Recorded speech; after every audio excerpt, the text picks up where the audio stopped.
fait voir des vidéos, on a filmé, quoi, tout ça, des photos à nous. On va voir continuer avec le conduite numéro 22. 22.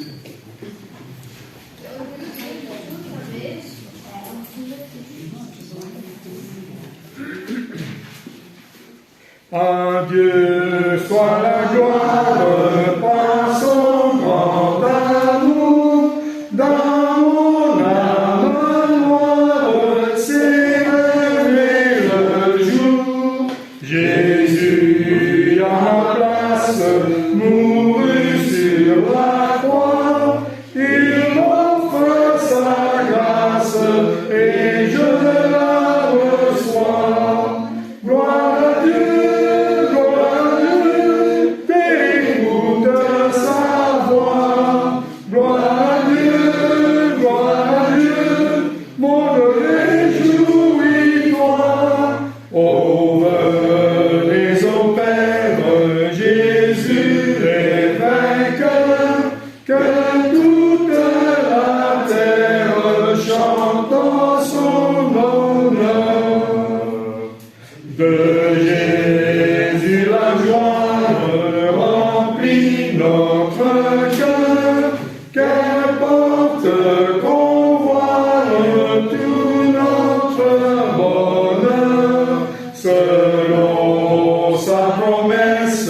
Jésus changera d'ailleurs l'allégresse quand il reviendra. Gloire à Dieu, t'écoutes sa voix. Gloire à Dieu, mon réjouis-toi.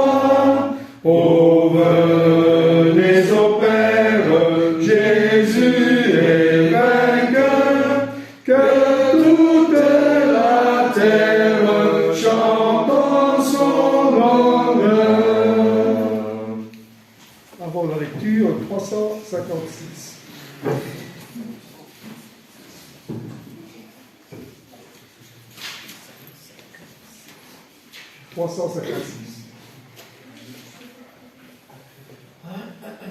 J'ai soif de ta présence divine, chef de ma foi, dans ma faiblesse immense, que ferais-je sans toi? Chaque jour, à chaque heure, oh, j'ai besoin de toi. Viens Jésus et demeure auprès de moi. Des ennemis dans l'ombre rôdent autour de moi, accablés par le nombre, que sans toi. Chaque jour, à chaque heure, oh, j'ai besoin de toi. Viens Jésus et demeure auprès de moi. Pendant les jours d'orage, d'effroi, quand faiblit mon courage, que ferais-je sans toi? Chaque jour, à chaque heure, oh, j'ai besoin de toi. Viens Jésus et demeure auprès de moi. Oh Jésus, ta présence, c'est la vie et la paix. La paix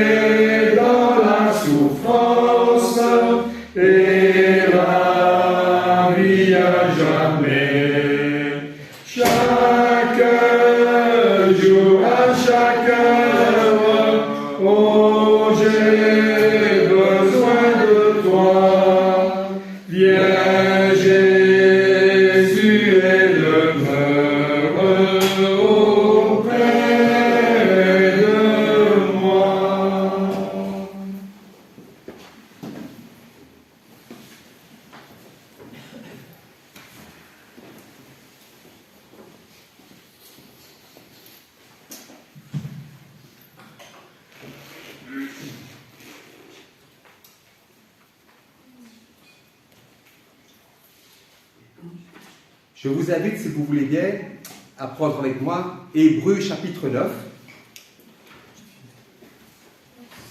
Hébreux chapitre 9.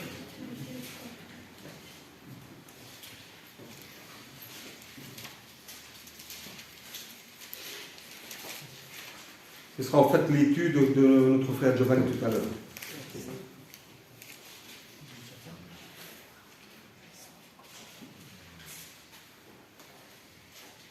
La première alliance avait aussi des ordonnances relatives au culte et le sanctuaire terrestre. Un tabernacle fut en effet construit. Dans la partie antérieure, appelée le lieu saint, était le chandelier, la table et les pains de proposition. Derrière le second voile se trouvait la partie du tabernacle appelée le Saint des Saints, renfermant l'autel d'or pour les parfums, et l'arche de l'Alliance, entièrement recouverte d'or. Il y avait dans l'arche un vase d'or contenant la manne, la verge d'Aaron qui avait fleuri, et les tables de l'Alliance. Au-dessus de l'arche étaient les chérubins de la gloire, couvrant de leur ombre le propitiatoire. Ce n'est pas le moment de parler en détail là-dessus. Or, ces choses étant ainsi disposées, les sacrificateurs qui font le service entrent en tout temps dans la première partie du tabernacle et dans la seconde. Le souverain sacrificateur seul entre une fois par an, non sans y apporter du sang qu'il offre pour lui-même et pour les péchés du peuple. Le Saint-Esprit montrait par là que le chemin du lieu très saint n'était pas encore ouvert, tant que le premier tabernacle subsistait.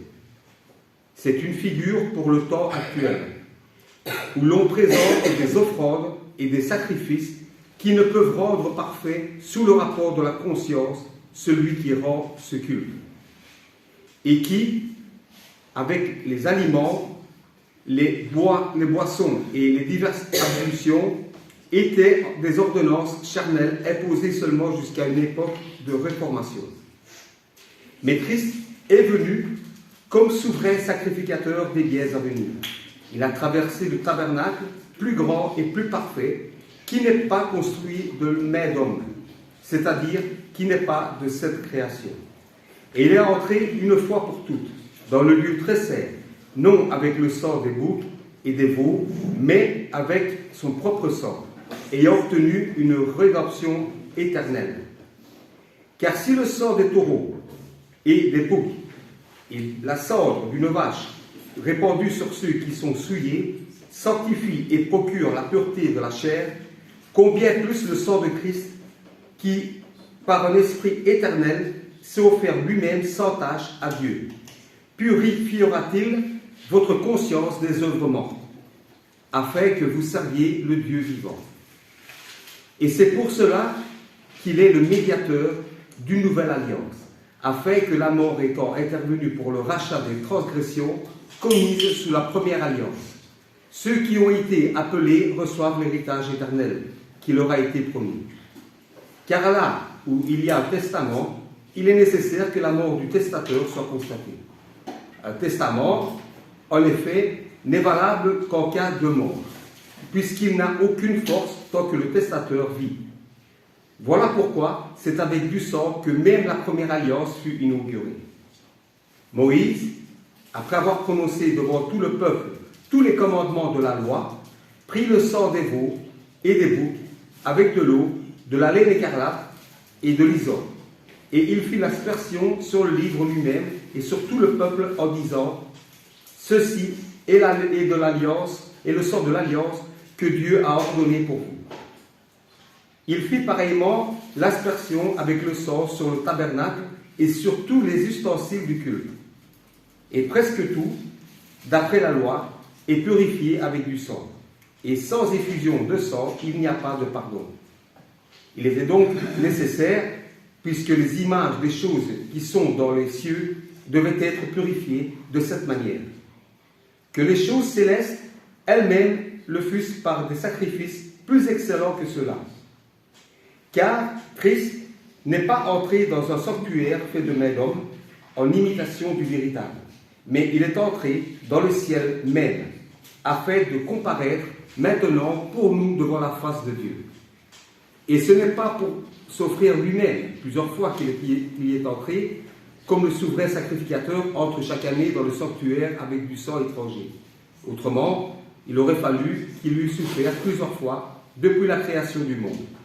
Tandis que maintenant, à la fin des siècles, il a apparu une seule fois pour abolir le péché par son sacrifice, et comme il est réservé aux hommes de mourir qu'une seule fois, après quoi vient le jugement. De même, Christ, qui s'est offert une seule fois pour porter les péchés de plusieurs, apparaîtra sans péché une seconde fois à ceux qui l'attendent pour leur salut. Amen.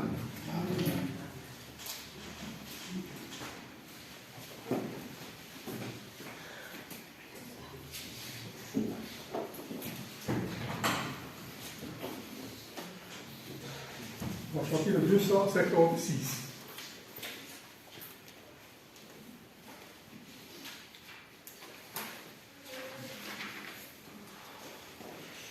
Tendre Sauveur, je viens à toi, je voudrais te servir comme un disciple d'autrefois. Je veux me soumettre à ta loi, te croire et t'obéir.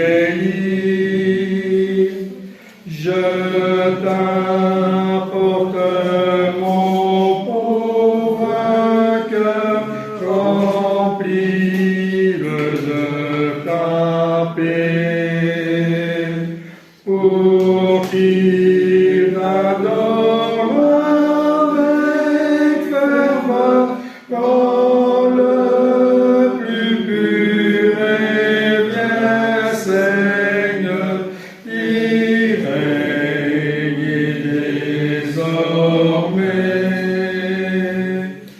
Maintenant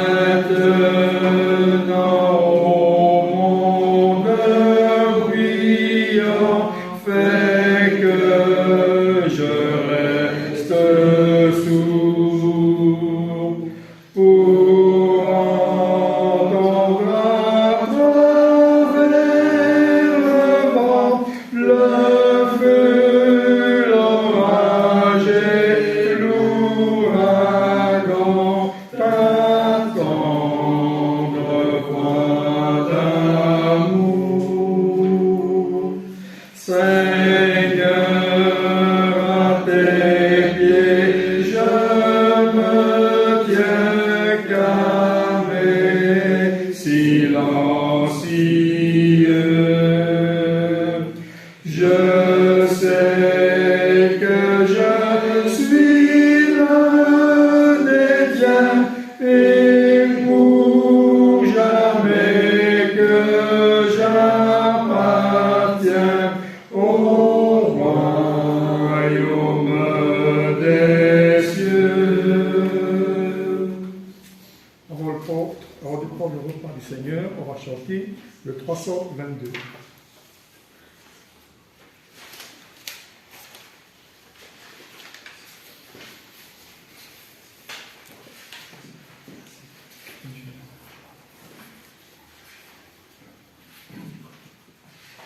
Que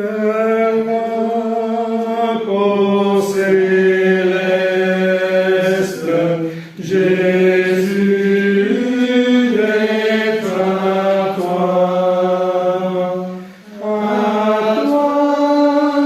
pour l'amour et la vie, dans les jours mauvais de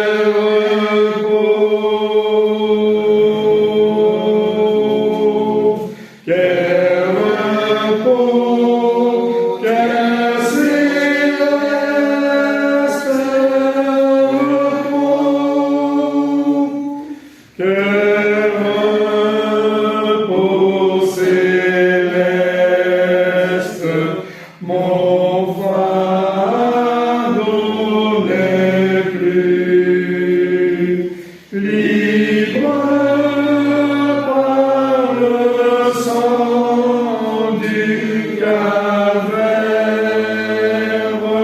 Tous mes ennemis, Jésus les a vaincus. Gloire et louange à Dieu notre Père. Quel repos,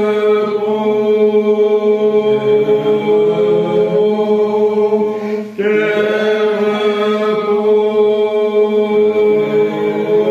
repos, quel repos, quel céleste repos, quel repos céleste, tu conduis mes pas, tu me combles de tes richesses dans ton grand amour. Chaque jour tu sauras déployer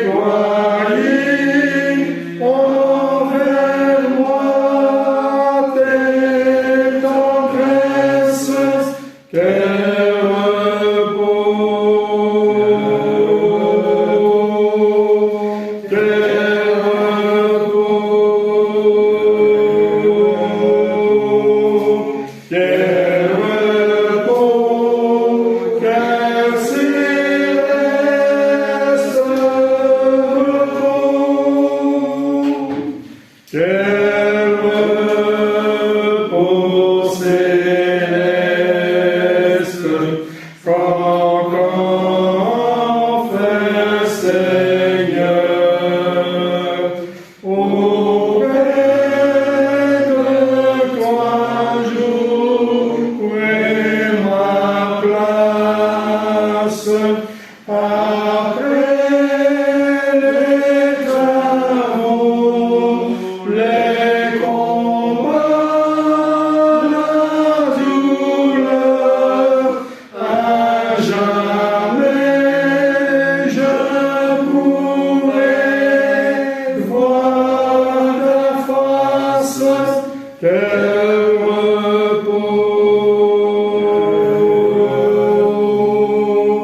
quel repos,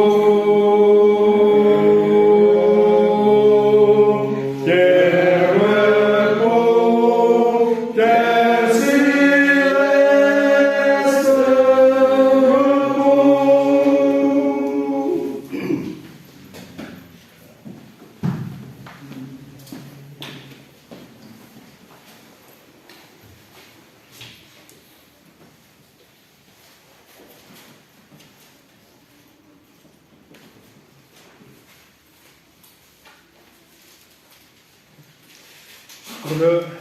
Pour la Sainte Seine, je vais lire un passage en Marc.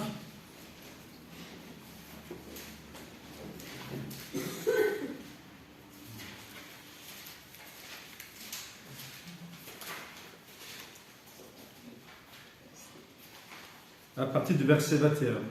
Marc chapitre 15, à partir du verset 21. Ils forcèrent de porter la croix de Jésus à passant qui revenait des champs, Simon de Cyrène, père d'Alexandre de Rufus. Et ils conduisirent Jésus au lieu nommé Golgotha, ce qui signifie lieu du crâne. Lui donnèrent à boire du vin mêlé de myrrhe, mais il ne prit pas. Ils le crucifièrent et ils se partagèrent ses vêtements, en tirant au sort pour savoir ce que chacun aurait.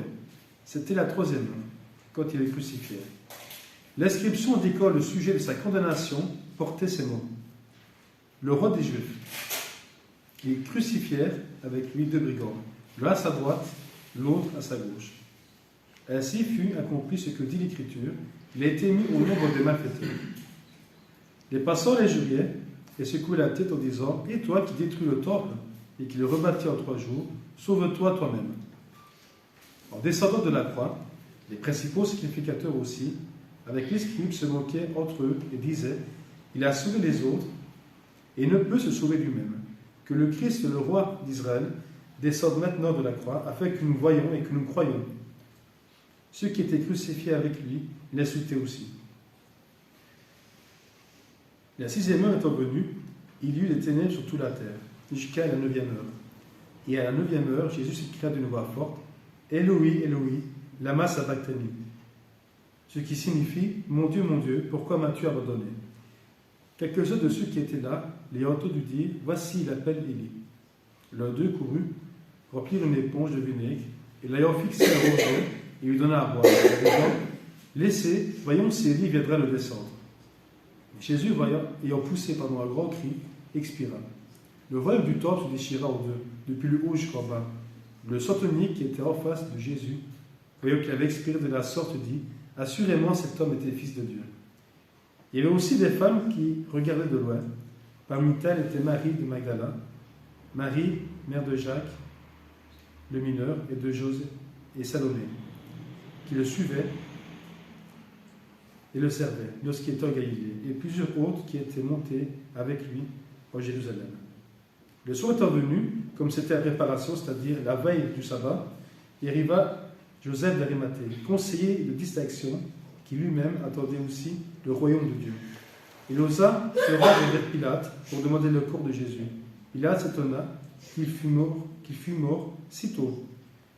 Fit venir le centenier et lui demanda s'il était mort depuis longtemps. S'en étant assuré par le centenier, il donna le corps à Joseph. Et Joseph, ayant acheté un linceul, descendit Jésus de la croix, l'enveloppa du linceul, et le déposa dans un sépulcre, taillé dans le roc. Puis il roula une pierre à l'entrée du sépulcre. Marie de Magdala et Marie, mère de Jose, regardaient où il le mettait. Prions.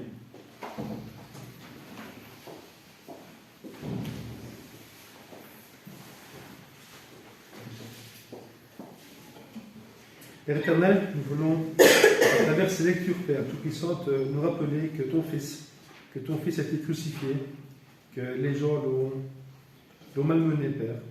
Ils se sont moqués de lui. Même sur la croix, Seigneur, ils se sont moqués de lui. Et ils n'ont pas hésité à le blesser, Père. Ils n'ont pas hésité à le punir comme un malfaiteur, comme un brigand, Père. Mais lui, Père, n'avait pas commis de fraude, Père, ni violence. Il a supporté, Seigneur, d'être puni, d'être condamné à mort par les hommes. Il a accepté, Père, de prendre sur lui, Seigneur, eh bien, tous les péchés. C'est pour ça, Père, qu'il est mort pour chacun de nous, Père. Et nous voulons, Père, te demander pardon pour nos fautes, nos faiblesses. Encore aujourd'hui, Père, des fois que nous le sentons, pardonne-nous, Seigneur. Que nous puissions venir à toi et surtout te voir ce repas, Père, que nous apprêtons à manger, Père, pour nous rappeler les conséquences de nos actes, Seigneur. Merci pour ce Père, Père, qui représente son corps qui a été crucifié, Père, sur une croix. Dans le nom précieux de ton Fils, Père, nous voulons encore te prier et te remercier. Amen. Amen.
Père éternel, nous voulons te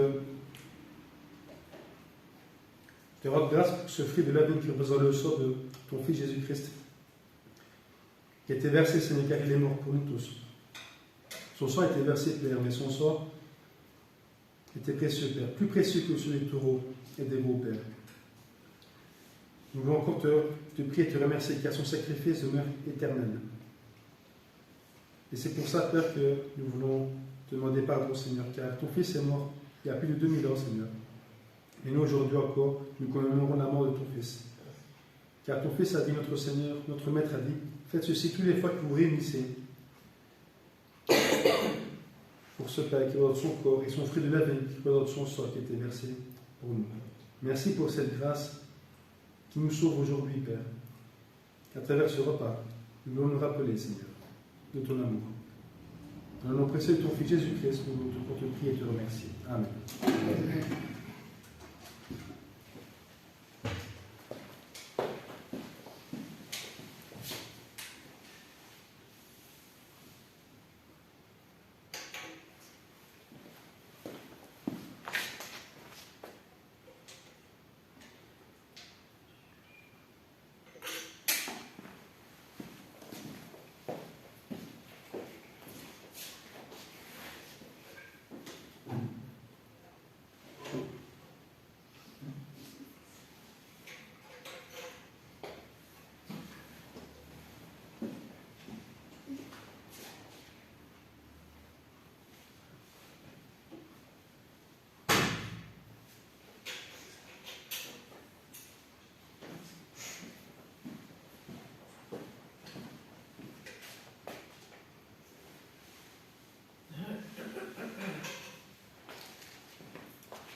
Chantons le 584.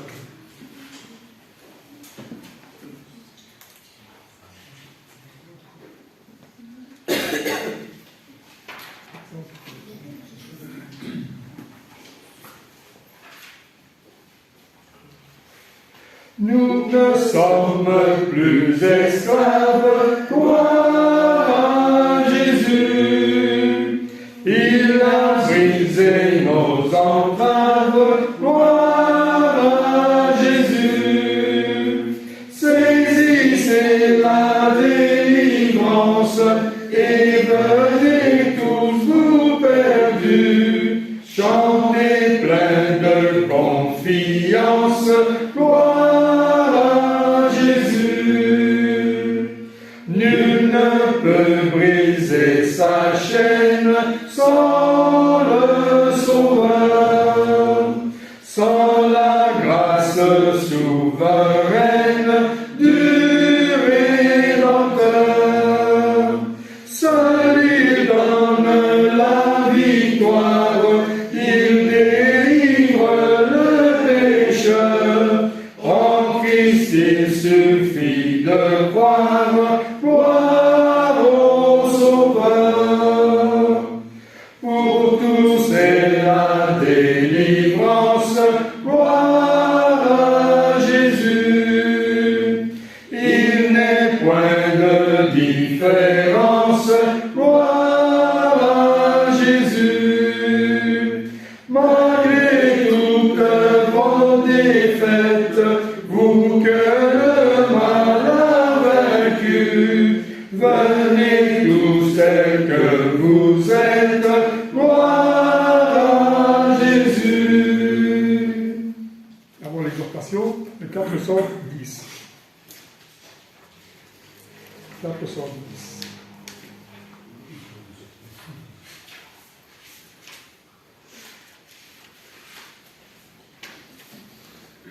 à celui qui sera vainqueur et qui me glorifie.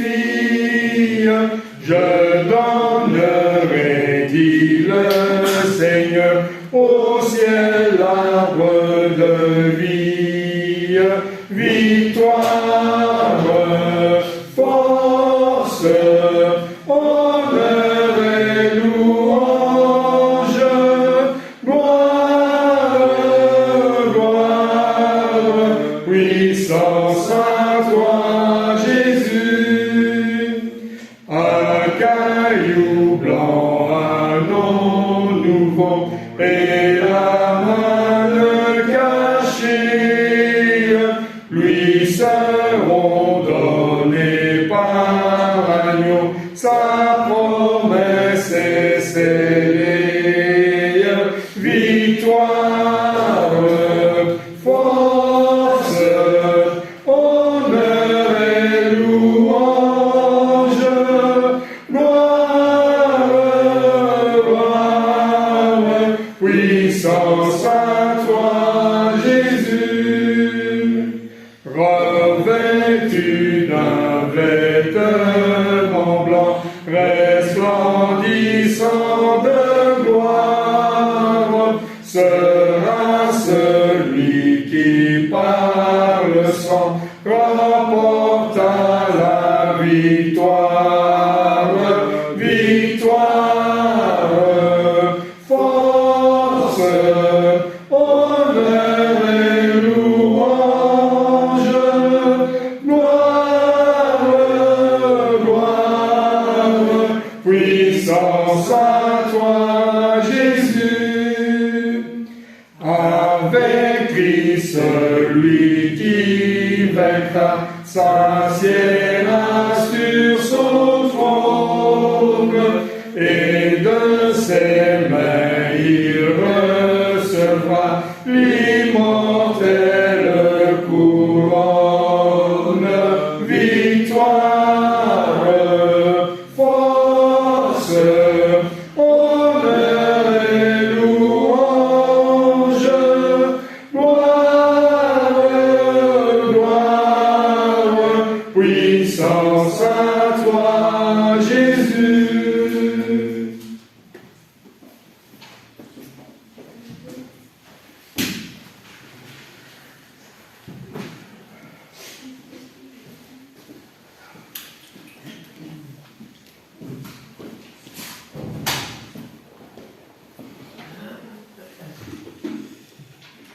Est-ce qu'il y a des annonces avant de commencer? Avec un violon, je pense. Hein. Bonjour à tout le monde.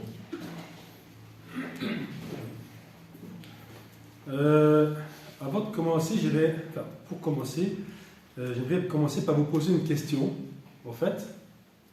Et s'il est possible de répondre seulement qu'avec un ou deux mots, pas plus. Si je vous demande de réagir par rapport, que représente pour vous le mot mort? Tout simplement. Le mot mort. Qu'est-ce que cela évoque pour vous? En deux ou trois mots. Séparation. Séparation. Hein. Séparation avec Dieu. La paix sur la terre. La paix Sur la terre. La paix sur la terre. Péché aussi. Péché. C'est le péché. C'est le péché. Exactement. On est rentré par la langue. Ouais. Richard, Désobéir. désobéir. Désobéir. J'ai voulu un peu commencer par ça pour avoir quelques opinions de ce qu'on pouvait. Parce que la mort aujourd'hui, on va tous y passer. Hein. Donc on ne peut pas dire. Oui, je peux rajouter une chose. Ouais. En fait, il y a deux morts. La mort charnelle et la mort spirituelle.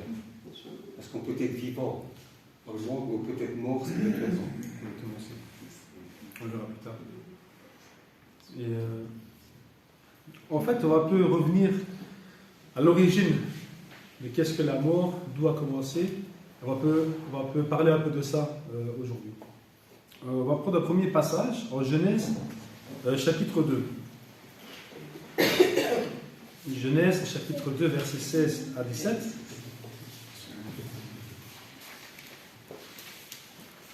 C'est vraiment l'origine de l'origine.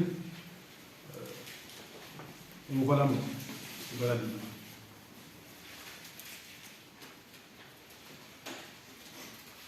Donc Genèse, chapitre 2, versets 16 à 17. L'Éternel Dieu donna cet ordre à l'homme. Tu pourras manger de tous les arbres du jardin, mais tu ne mangeras pas de l'arbre de la connaissance du bien et du mal. Car le jour où tu en mangeras, tu mourras. Ça, c'est le premier passage de la Bible où on voit, où Dieu dit, préviens, et si tu fais ceci, tu vas mourir.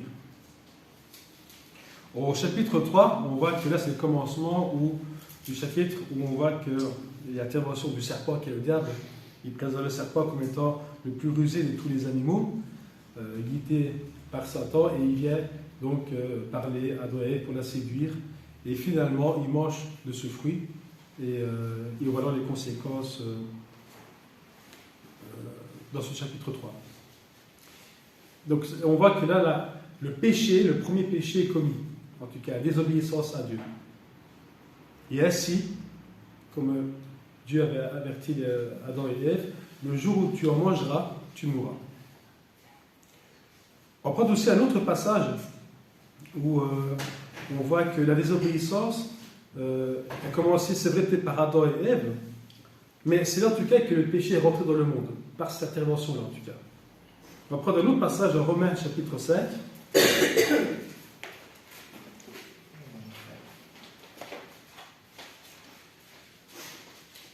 Verset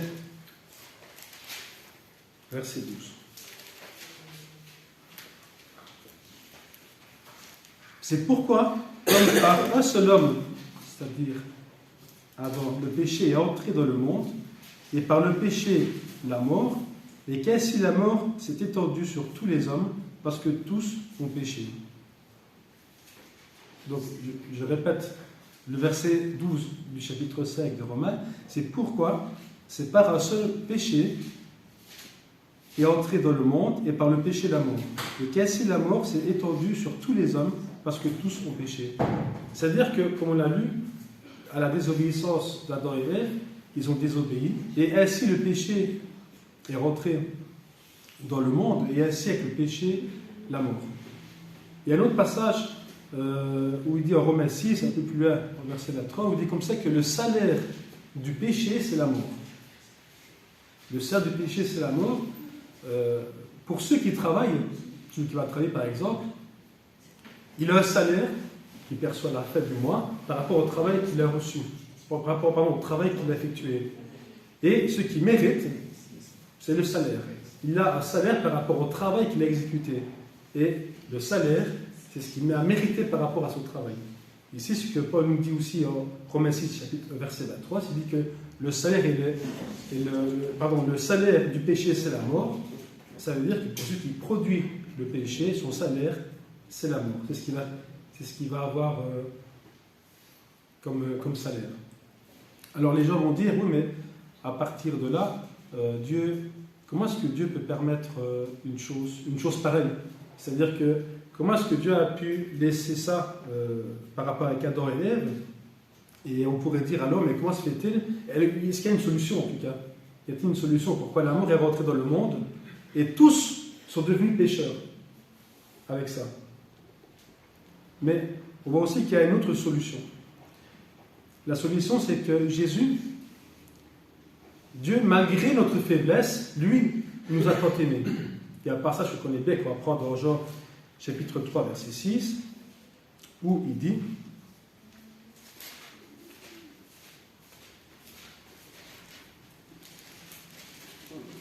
Jean chapitre 3, verset 16, pardon, car Dieu a tant aimé le monde qu'il a donné son Fils unique, afin que quiconque croit en lui ne périsse point, mais qu'il ait la vie éternelle. Dieu, en effet, n'a pas envoyé son Fils dans le monde pour qu'il juge le monde, mais pour que le monde soit sauvé par lui. Ça veut dire que oui, c'est vrai que l'homme s'est condamné lui-même par rapport à la désobéissance, et ainsi le péché rentré dans le monde, et par le péché la mort, on l'a lu. Mais Dieu qui nous a tant aimés, malgré notre nature pécheresse, malgré, il n'y a rien à faire, un créateur aime ce qu'il fait. Il peut y avoir des défauts, c'est vrai, mais Dieu va trouver une solution. On sait aussi, autre part, qu'il est écrit que Dieu ne hait pas le pécheur, mais hait le péché. Nous avons des faiblesses, malheureusement, des fois, qui nous laissent emporter et ainsi commettre des péchés. Mais Dieu, encore une fois, nous a tant aimés qu'il a envoyé son Fils unique pour que nous soyons sauvés par lui. C'est pour ça que c'est aussi, là on pourrait dire, il y a une solution, quelque part. Un autre, en Jean chapitre 11, Jean chapitre 11, versets 23 à 26, Jésus dit, tu ressusciteras. Donc là c'est l'épisode avec Lazare. Jésus lui dit, donc à Marthe, ton frère ressuscitera. Je sais, lui répondit Marthe, qu'il ressuscitera à la résurrection. Donc les Juifs avaient déjà la connaissance qu'il y avait une résurrection. Les Juifs, les pharisiens connaissaient ça. La distinction qu'il y avait avec les Sadducéens, c'est que les Sadducéens, eux ne croyaient pas à la résurrection. Mais les pharisiens, eux, croyaient déjà à la résurrection. Enfin, croyaient à la résurrection. Mais Marthe lui répondit, je sais, lui répondit Marthe, qu'il ressuscitera la résurrection au dernier jour. Jésus lui dit, je suis la résurrection et la vie. Celui qui croit en moi vivra, quand même il serait mort. Et quiconque vit et croit en moi ne mourra jamais. Crois-tu cela? Alors les gens vont dire, mais comment est-ce possible que Jésus... oui, Lazare va ressusciter, tu vois. Mais Jésus dit, je suis la résurrection.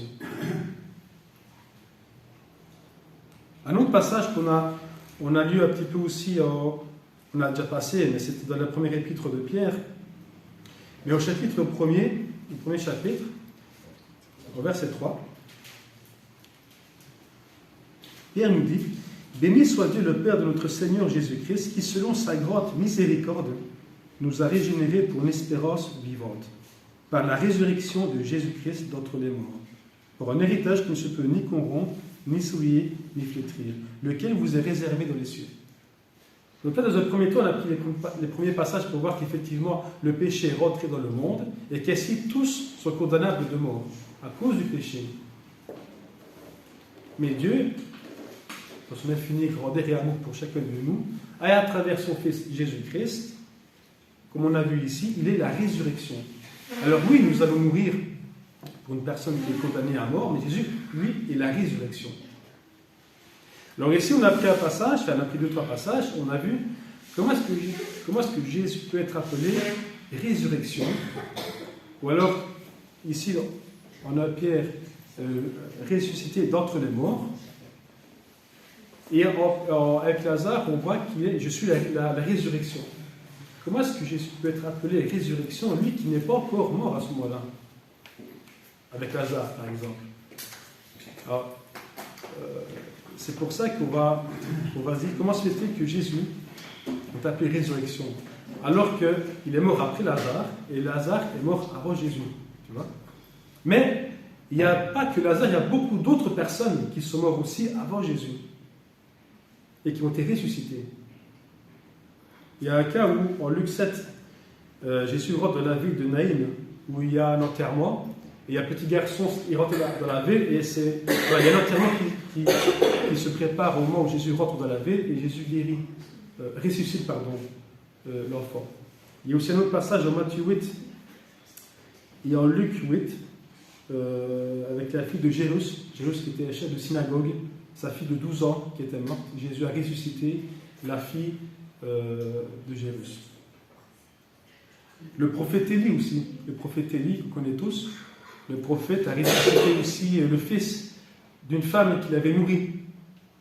Et son fils, cette femme était mort, et Élie a ressuscité son fils. Donc on peut voir qu'il y a beaucoup, il y a en tout cas 2-3 exemples où on voit que Jésus n'est pas le premier a ressuscité d'entre les morts, mais il y a bien d'autres personnes qui sont ressuscitées. Alors pourquoi Jésus, lui est la résurrection? Pourquoi il n'est pas le premier à être ressuscité réellement, mais d'autres l'ont été avant lui? Et c'est ça qui est important de comprendre. Et Paul nous éclaire par rapport à ça. On va prendre un premier passage en Colossiens, chapitre 1, verset 18. À Colossiens.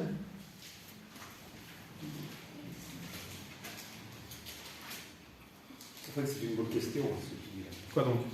Comment ça se fait qu'il y a des personnes qui sont mortes et ressuscitées avant que Jésus ne leur soit? Des gens sont morts et ressuscités. Jésus a ressuscité Lazare. On a vu aussi qu'il a ressuscité un petit garçon, la fille de Jérus, qui était dans un des chefs de la synagogue. On a vu Élie, qui est ressuscité aussi dans l'Ancien Testament, en 1 Roi, chapitre 17, verset 17. Je n'ai pas donné la référence. Mais pourquoi est-ce que Jésus, lui, par contre, l'a appelé le premier? C'est là ce que Paul nous apprend sur Jésus. Il nous dit au chapitre 1, verset 18, où il nous fait comprendre que Jésus est appelé le premier né d'entre les morts. Donc 1 Colossiens, chapitre 1, verset 18, il est la tête du corps de l'Église, il est le commencement, le premier-né d'entre les morts, afin d'être en tout le premier. Le fait ici d'être en tout le premier n'implique pas seulement qu'il soit le premier-né d'entre les morts, sinon il serait simplement le premier que dans ce terme-là précis. Mais quand on revient au verset 15, où tu nous avais expliqué clairement aussi, il y a 2 semaines, que Jésus était l'image de Dieu visible, le premier-né de la création de Dieu, englobe le premier de la création et le premier d'entre les morts, afin d'être en tout le premier. Ça englobe tout. Pas qu'un seul sujet. Pas que le premier d'entre les morts ou le premier-né de la création de Dieu, mais il est les deux. Afin d'être en tout le premier. On va lire de 15 à 20.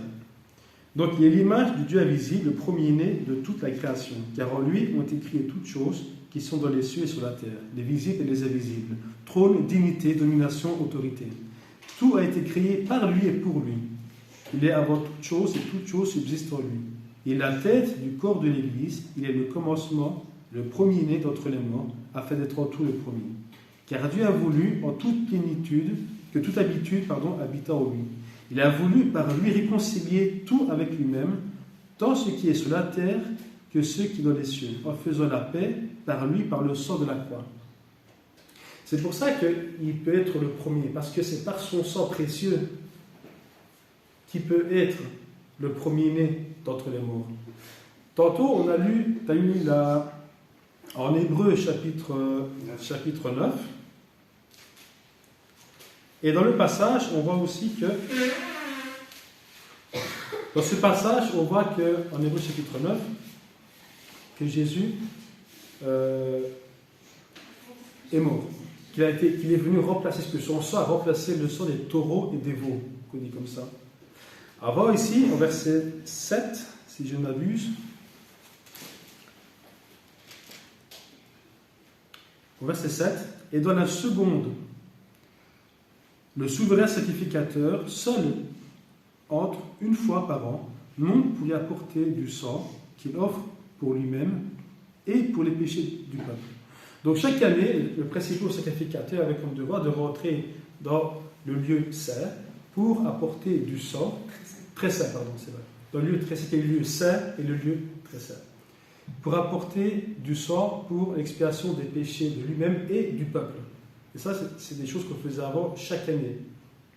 Jésus, lui, est venu le faire, pas pour le faire une seule fois, comme dit le contexte de la lecture, sinon il devait souffrir plusieurs fois, Jésus, ou se sacrifier plusieurs fois. Mais lui, il l'a fait une fois pour toutes, et son sacrifice demeure éternellement. C'est pour ça qu'aujourd'hui encore, plus de 2000 ans plus tard, quand nous faisons le repas du Seigneur, son sacrifice aujourd'hui, qu'on commémore, il l'a fait il y a 2000 ans, mais aujourd'hui encore est efficace. On n'a plus besoin d'aller sacrifier des bêtes pour le pardon de nos fautes, comme avant on le faisait chaque année. Mais aujourd'hui, encore aujourd'hui, nous sommes sous la grâce et sur et sur l'avantage que nous avons en Jésus-Christ, que son sacrifice demeure éternellement. Sinon, comme il a dit, il devait souffrir plusieurs fois. Voilà ce que dit le contexte en Hébreu 7, en Hébreu 9, pardon, verset 7. Pourquoi? Son sang est plus précieux que celui des animaux. Son sacrifice demeure éternellement. Verset 12, et il est entré une fois pour toutes dans le lieu très saint, non avec le sang des bœufs ou des veaux, mais avec son propre sang, et a obtenu une rédemption éternelle. Voilà ce que procure le sang de Jésus, une rédemption éternelle. C'était un peu le résumé de la lecture qu'on avait fait ce matin. Et le voile représente aussi une séparation qu'il y avait. Le voile s'est déchiré. Voilà. Donc on a pu passer à travers le voile. C'est l'espérance. Un autre passage qu'on va retrouver qui reprend aussi l'image que Jésus est le premier d'entre les morts, par son sacrifice qui est plus puissant, son sang, la valeur de son sang est plus grande que ceux des taureaux et des veaux que les gens faisaient. C'est un 1 Corinthiens, chapitre 15. Ça, c'est toujours Paul qui parle. 1 Corinthiens, chapitre 15.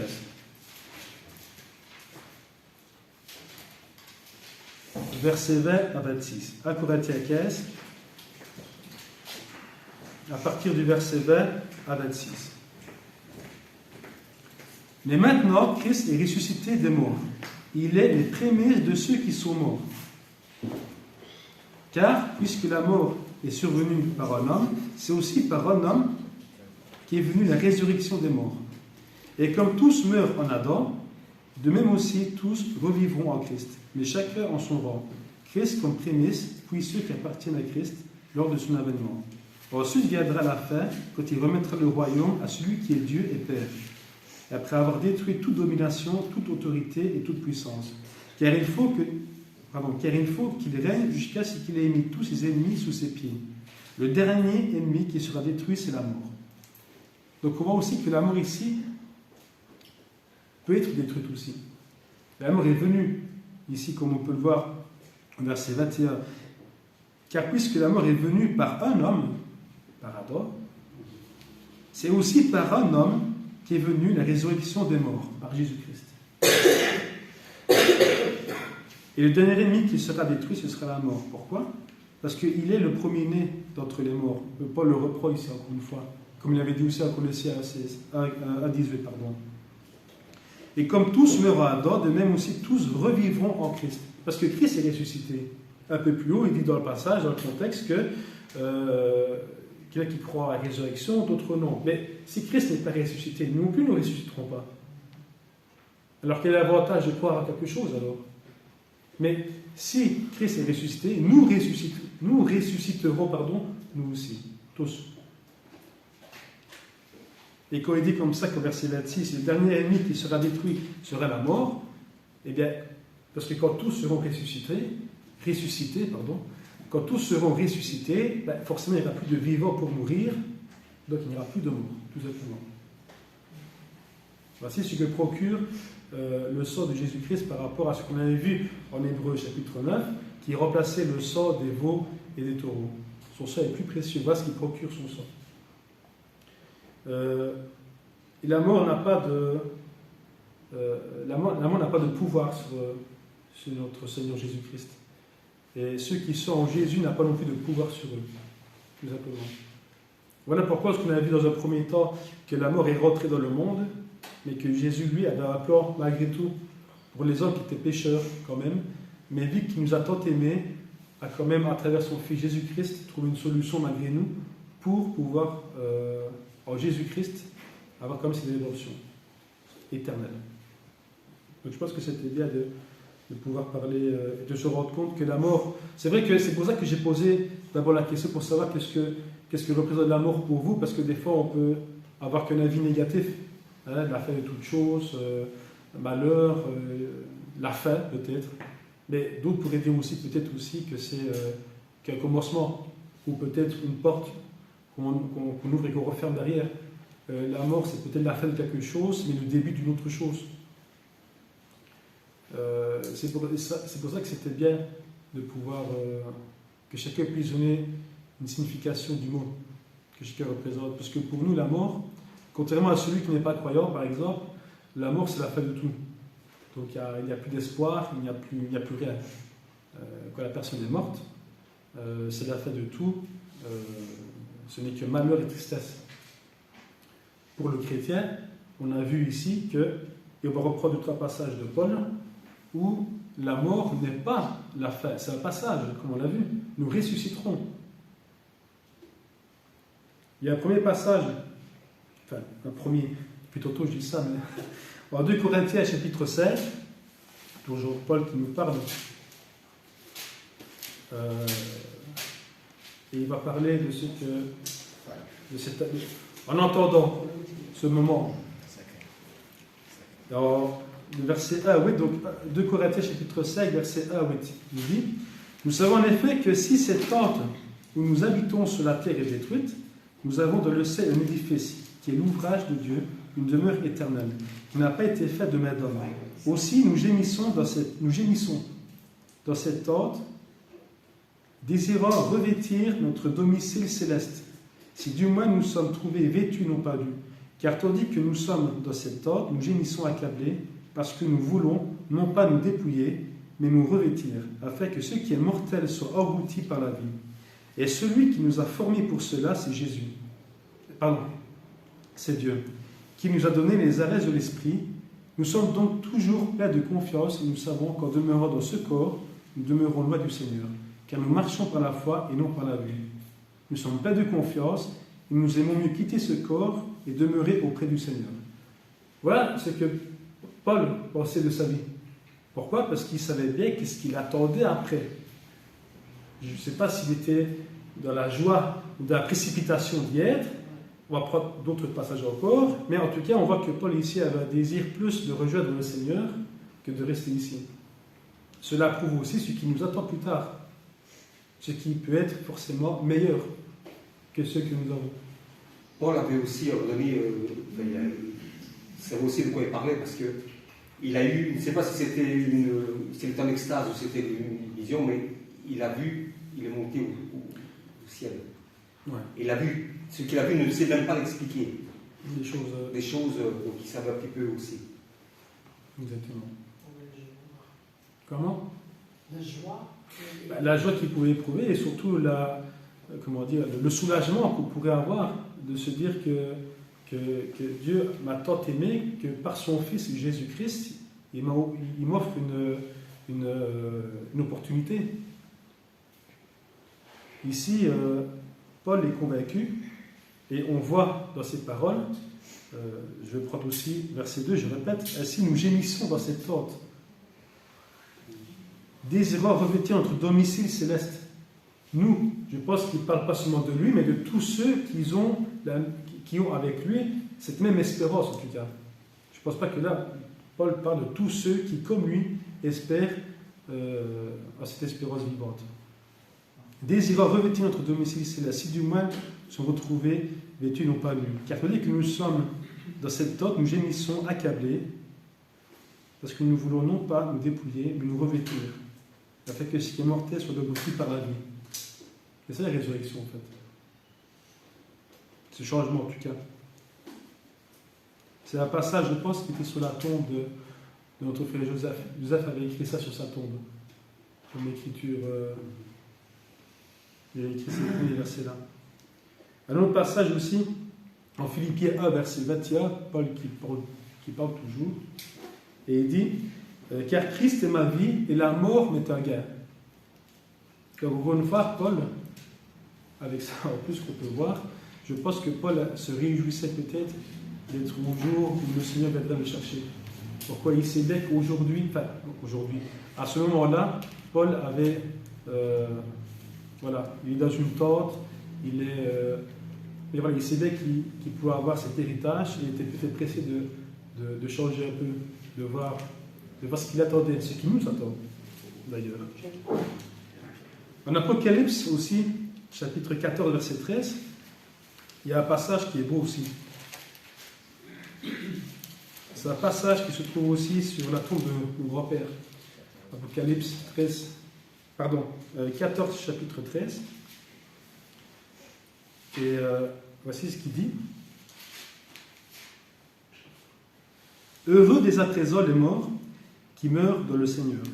Oui, dit l'Esprit, afin qu'ils se reposent de leurs travaux, car les œuvres les suivent. Heureux dès à présent les morts qui meurent dans le Seigneur. Heureux, pas malheureux, mais heureux, ils sont appelés ceux qui meurent dans le Seigneur.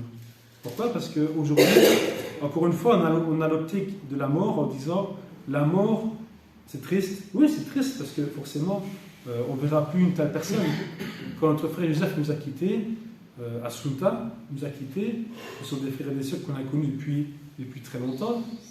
Certains ont vu bébé. Et c'était une peine de les voir partir. Parce que forcément, c'est le côté charnel.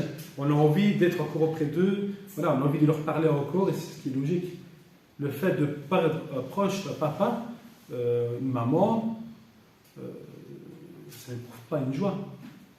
Ça éprouve qu'une tristesse.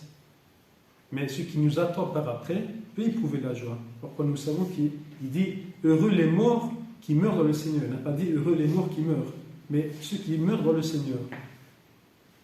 Je pense qu'aujourd'hui, par rapport à beaucoup d'autres personnes, je pense qu'il faut être conscient de ce que Dieu est et ce qu'il a fait pour nous à travers son Fils Jésus-Christ pour se dire « Je serai heureux de partir ».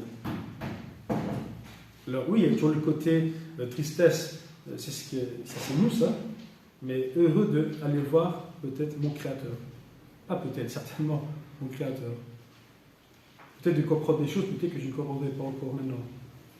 Mais Paul, en tout cas, était pressé de partir. Ça, c'est un passage qui est sur la tombe de mon grand-père aussi. Et il me rappelle aussi que Joseph avait dit une fois, je ne connais pas la sœur, peut-être que vous la connaissez, mais Joseph avait dit une fois qu'il y a longtemps, une sœur était morte, et elle avait demandé que le jour où elle partait, qu'on lui mette dans sa main une cuillère. Je ne sais pas si vous avez entendu parler de ça, si vous avez déjà dit. Une fois, Joseph m'avait dit ça, et il y avait donc une sœur qui était morte, et elle avait demandé le jour où elle mourrait, alors qu'on lui mette une petite cuillère dans la main. Et après, le cercueil, et ainsi de suite. Et en fait, la cuillère dans la main de la femme, pour cette sœur, représentait comme le plus beau moment de la vie, en fait. Donc, comme un dessert, quand moi j'ai fait un repas, hein, le dessert qui vraiment vient finir le repas, le moment vraiment qu'on apprécie bien, ben cette sœur voulait qu'on lui mette une cuillère dans la main, parce que pour elle, la mort était le meilleur moment qu'elle attendait de sa vie. Parce qu'elle savait où est-ce qu'elle allait. C'était comme un dessert que tout le monde a apprécié à fête de repas, au croix dessert. Et cette femme-là, pour elle, c'était le plus beau moment qu'elle attendait. Bon, c'est une image, parce qu'elle ne portera pas cette cuillère avec elle. Mais pour ceux qui sont là et qui se posent la question, tiens, pourquoi est-ce qu'il y a une cuillère en main? D'autres pourraient dire, parce que cette femme savait où est-ce qu'elle allait, peut-être qu'elle était heureuse d'y aller. Peut-être. Mais moi, je pense certainement. Et d'autres pourraient ne pas comprendre. Donc voilà, c'était quelques aspects de ce que représente la mort pour chacun de nous. Parfois négativement pour ceux qui peut-être ne comprennent pas, qui ne veulent pas accepter Jésus dans leur vie. Et pour nous qui sommes ici, qui croyons que Jésus est mort et ressuscité, que son sang est plus précieux et qu'il a le pouvoir même d'anéantir la mort.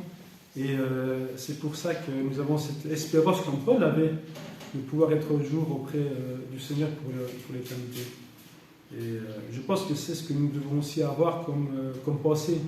Parce que si nous sommes ici aujourd'hui, c'est que nous croyons qu'il y a quelque chose après la mort et qu'à la mort, tout ne s'arrête pas.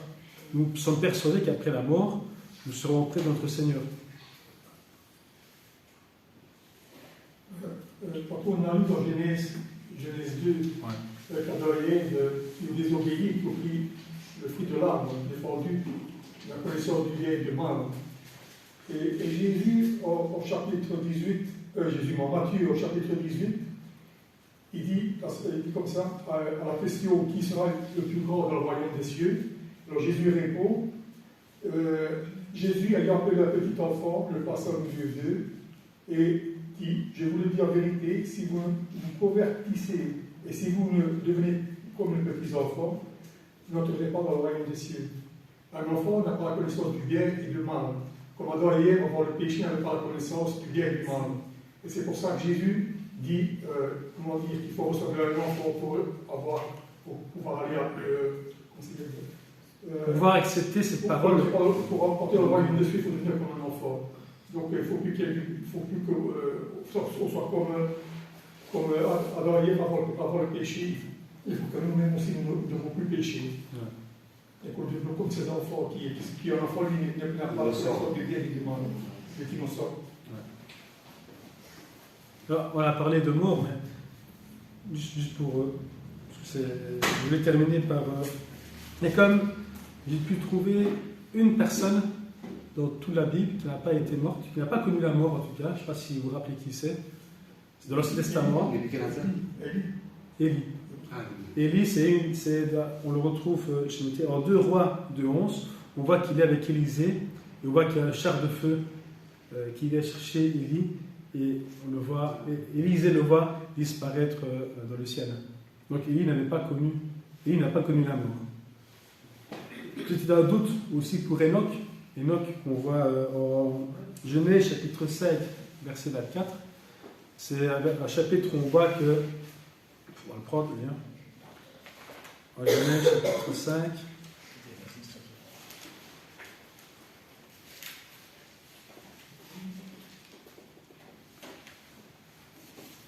On voit dans ce chapitre que voilà, verset 5, tous les jours d'Adam vécus furent de 930 ans, puis il mourut. Et ainsi de suite. Et on voit plusieurs personnages, que les jours d'un tel furent de autant, puis après il mourut. Mais arrivé au verset 24, où il parle d'Enoch, verset 23, tous les jours d'Enoch furent de 365 ans. Enoch marcha avec Dieu, puis il ne fut plus, parce que Dieu le prit. Et tous les personnages avant Enoch et après Enoch disent il mourut. Et pour Enoch, il ne dit pas il mourut, il le prit. Alors, c'est pas l'interrogation, mais bon, ça. Mais on sait qu'Élie n'est pas mort. D'ailleurs, c'est celui qui est venu à la transfiguration de Jésus, c'était celui-là même, avec Moïse, quand à la transfiguration de Jésus. C'était celui-là même. Melchisedec, c'est ça. Mais Melchisedec est mort. C'est celui qui est apparemment connu comme celui qui a vécu le plus longtemps. Comme celui qui a vécu le plus longtemps. Mais qui est disparu, on ne sait pas d'où il est, on ne sait pas pourquoi. Ah oui, par rapport à ça, oui. Comparable à quand il parlait de Jésus. Donc voilà, c'était une petite, comment on dit, quelques passages qu'on devait prendre pour nous rappeler un peu ce qu'est la mort, parce que tous, je crois qu'il y a un passage qui dit aussi que tous ne mourront pas, mais tous seront changés. Donc il est vrai que le jour où Jésus viendra, tous ne mourront pas, mais tous seront changés par contre. Mais en tout cas, jusqu'à présent, tous sont morts et attendent la venue du Seigneur. Mais il ne faut pas oublier aussi, tout le monde va ressusciter. Donc ce n'est pas simplement ceux qui sont en Christ, mais aussi ceux qui ne sont pas en Christ. Il ne faut pas oublier, donc la résurrection sera pour tout le monde. Et chacun aura son chemin. Et chacun aura pour le bien comme pour le mal. Voilà. Je dis, venez, bénis de mon Père, et dire aux autres, allez-vous-en.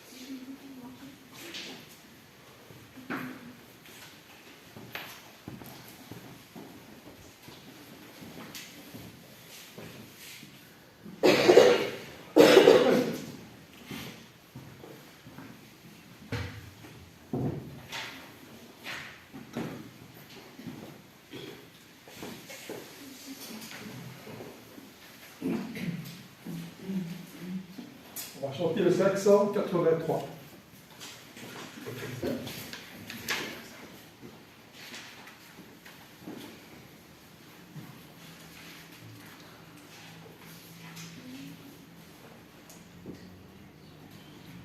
De Jésus entends-tu la voix, divine appel d'amour. Oh mon frère, il s'adresse à toi, divine appel d'amour. Doux message de grâce, Christ tes péchés efface. Joyeux appel, divine appel d'amour. Joyeux appel, divine appel d'amour. Il t'appelle encore au pécheur, divine appel d'amour. Viens mon fils, viens à ton sauveur, divine appel d'amour. Son amour te réclame, Christ veut guérir ton âme. Joyeux appel, divine appel d'amour. Joyeux appel, divine appel d'amour. À sa voix qui peut résister, divine appel d'amour. Il s'est donné pour nous sauver, divine appel d'amour. Ô Jésus notre Maître, à toi nous voulons être.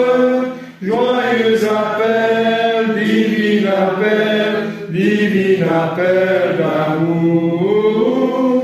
Joyeux appel, divine appel d'amour. Et avant la prière, le 396.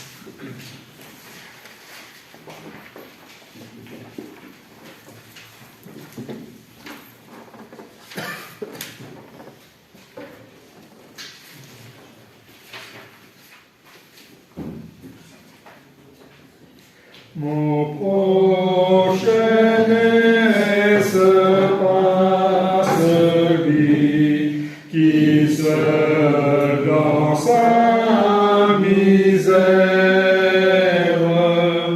mourant de faim, privé d'appui, a besoin d'un vrai frère.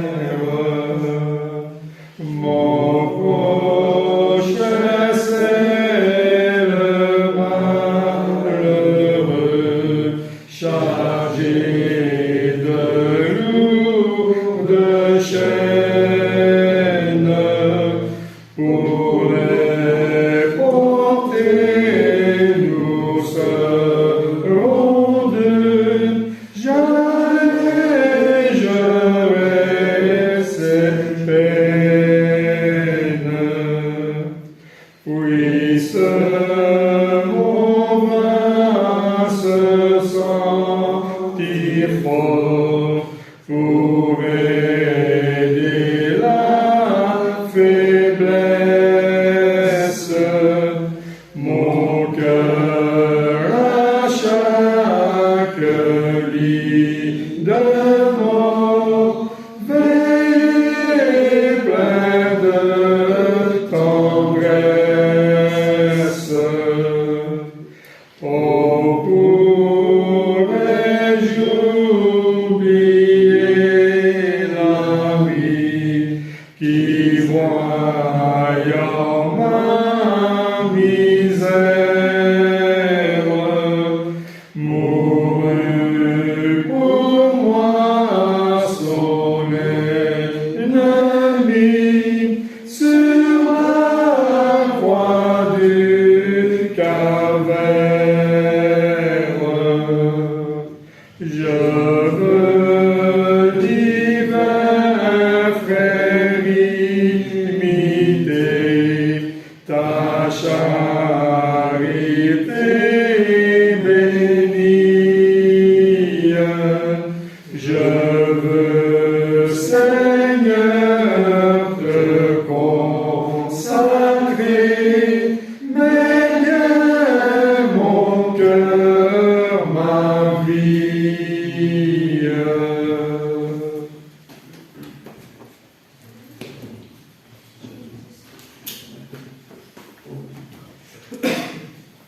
Père éternel, tout-puissant, nous voulons, Seigneur tout-puissant, te remercier avant toute chose pour tes bienfaits que tu nous accordes chaque jour. Avant toute chose, Père, pour ton amour, que chacun tu aimes, Père, chacun de tes enfants. Nous voulons encore te remercier et te prier pour cette annonce sincère, Seigneur, car tu as prévu pour nous, pour chacun de nous, pour chacun de tes enfants, Père, et bien, un salut éternel.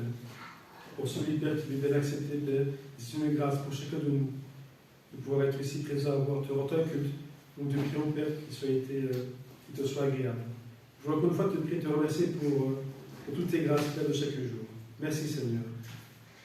Pardonne-nous, Père, nos péchés, nos faiblesses, car ils sont nombreux. Aide-nous chaque jour que tu fais à ce que nous puissions avoir comme priorité, Père, et bien, cette espérance. Que nous puissions, par nos œuvres, par nos paroles, que nous puissions chaque jour que tu fais rendre un bon témoignage, Père. Que de ne pas avoir à rougir, mais simplement d'être rempli de confiance et d'assurance envers nous, Père, envers chacun de nous, pour pouvoir intervenir partout où nous sommes, Seigneur. Merci pour cette grâce, pour ce salut éternel, Père, que par ton Fils Jésus-Christ, tu es venu nous accorder. Merci aussi pour tous tes bienfaits, car nous ne méritons pas toujours tes grâces, Père. Et c'est pour ça, Père, que nous sommes ici pour te remercier, Père. Car nous étions pécheurs, Père, mais tu nous as aimés. Que nous puissions nous-mêmes aussi, Père, chaque jour nous remettre en question et ainsi, Père, toujours mieux nous conduire. Guidés de sagesse et de patience, Père, des qualités aussi qui nous font défaut, Père. Te prions, Père, afin que tu puisses nous aider dans ces dons-là, Père, afin que nous puissions toujours bien répondre, bien intervenir, Seigneur, bien agir en toutes circonstances, Seigneur. Nous voulons aussi remettre entre tes mains, Père, et bien notre assemblée, celle de Liège, avec tous ceux et celles, Père, qui sont concernés, avec chaque frère et sœur, avec leur famille. Nous pensons à Carmelo, sa famille, Seigneur, sa femme Rosa. Nous pensons aussi à Confort, à Hélène, notre sœur. Je pense aussi à ma grand-mère, personnellement, Seigneur. Je pense aussi à tous ceux et celles qui sont éprouvés, qui sont de la maladie peut-être, toutes ces personnes qui sont pauvres, malades, vulnérables, toutes ces personnes qui sont aussi en temps de guerre, Père, et tous ceux et celles qui sont appelés nous, frères et sœurs, dans le monde, que tu connais, Père. Nous voulons te remettre toutes ces personnes, toutes ces choses, Père, entre tes mains. Merci encore pour ton amour insondable, Père. Nous voulons remettre entre tes mains cette semaine qui commence aussi, que nous puissions jusqu'au jour où tu viendras, Père, être toujours prêts, que nous puissions veiller, Père, dans nos attitudes, dans nos paroles, à toujours nous conduire, Seigneur. Merci encore pour tes bienfaits de chaque jour, Seigneur. Ils ont le nom précieux de ton Fils Jésus-Christ que nous voulons te prier et te remercier. Amen. Amen.